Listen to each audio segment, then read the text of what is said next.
No vídeo anterior, como é que eu vou viver de acordo com a palavra do Senhor se eu não a conheço? Né? Já começa por aí a complicação.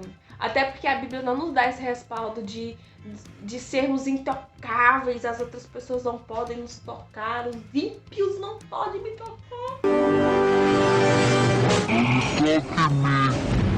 Por que a gente fica decepcionado ao considerar os mandamentos de Cristo?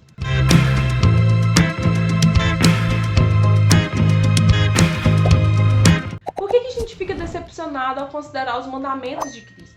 Porque nós não entendemos as palavras que ele diz, nós não entendemos os mandamentos, nós não entendemos o propósito real dele na nossa vida. É por isso que nós ficamos decepcionados ao obedecer os mandamentos que Cristo, porque nós não entendemos as palavras que ele diz, nós não entendemos os mandamentos, nós não entendemos o propósito real dele na nossa vida. É por isso que nós ficamos decepcionados ao obedecer os mandamentos que Cristo nos deu. Nós podemos ver isso, que isso é fato, é verídico, quando a gente fica decepcionado com os mandamentos que Cristo nos deu. Quando nós ficamos decepcionados com a palavra que Cristo nos deu, é porque nós não entendemos o que ele diz, nós não entendemos o propósito que ele tem na nossa vida e nós não entendemos o que as palavras queriam dizer. Tem uma passagem em Marcos que diz assim, que o Senhor multiplicou o pão para 4.000 pessoas. E aí eles foram viajar de barco e lá nesse barco eles só tinham um pão. Aí os discípulos falaram, mas Senhor, nós só temos aqui um pão.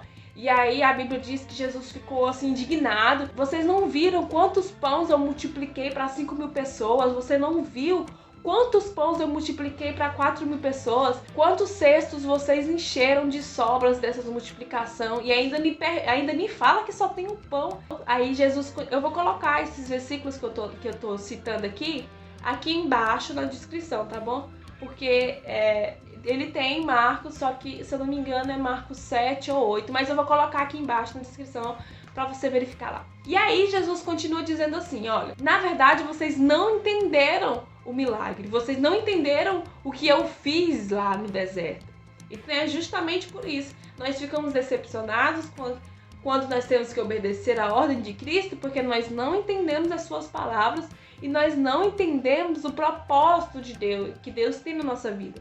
E Jesus, quando ele disse isso para os discípulos, eles dizem ainda que eles não tinham entendido porque a mente deles estava fechada.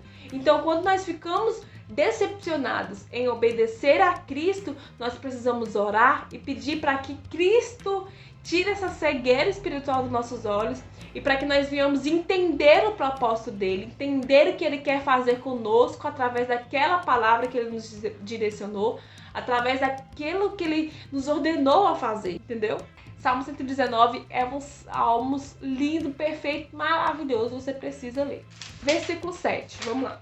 Eu te louvarei de coração sincero quando aprender as tuas justas ordenanças. Nós podemos ver que é uma coisa que puxa a outra coisa, né? Nós vimos lá, por exemplo, o versículo 1 diz que é feliz aquelas pessoas que obedecem a Cristo, e ele vai dando ali. E ao versículo 5, 3, 4 diz, tu me ordenaste, né, que os teus preceitos sejam obedecidos. O versículo 5 diz que os meus pés têm que estar firmados nesses caminhos da verdade, na obediência. O versículo 6, aí ele diz que nós não ficaríamos decepcionados se nós entendêssemos isso, esses preceitos do Senhor. E aí no versículo 7 diz que eu te louvarei de coração sincero quando aprender as tuas justas ordenanças. Então a gente percebe que é uma coisa puxando a outra, né? Nós não ficaremos decepcionados porque nós vamos entender o propósito de Cristo e assim, de coração sincero, nós vamos aprender as suas ordenanças.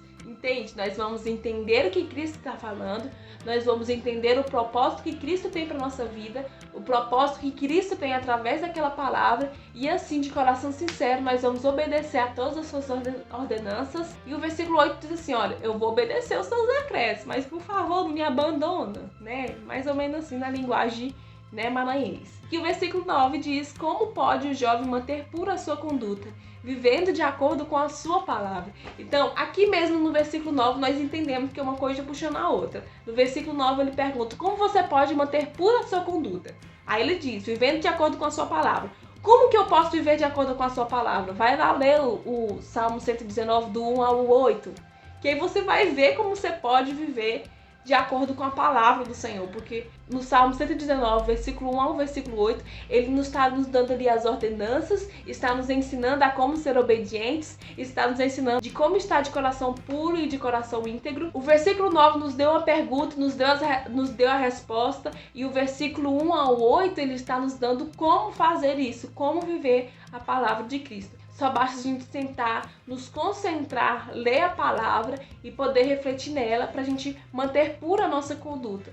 É vivendo a palavra de Cristo. E a gente já descobriu como vive a palavra de Cristo, entendeu? Então é muito complexo o Salmo 119, eu queria muito poder falar mais aqui pra vocês, mas o vídeo tá ficando muito grande. Se você gostou do Salmo 119, deixa aqui nos comentários. Poxa vida, Tainá, gostei do Salmo 119, eu vou ler. Se você ler o Salmo 119, volta aqui, deixa aqui nos comentários. Caramba, Tainá, eu li o Salmo 119, gostei muito obrigado pela dica. E é isso. Um beijo, que Deus abençoe muito você, compartilhe muito esse vídeo e que nós juntos possamos manter a nossa conduta pura ao Senhor. Um beijo e tchau.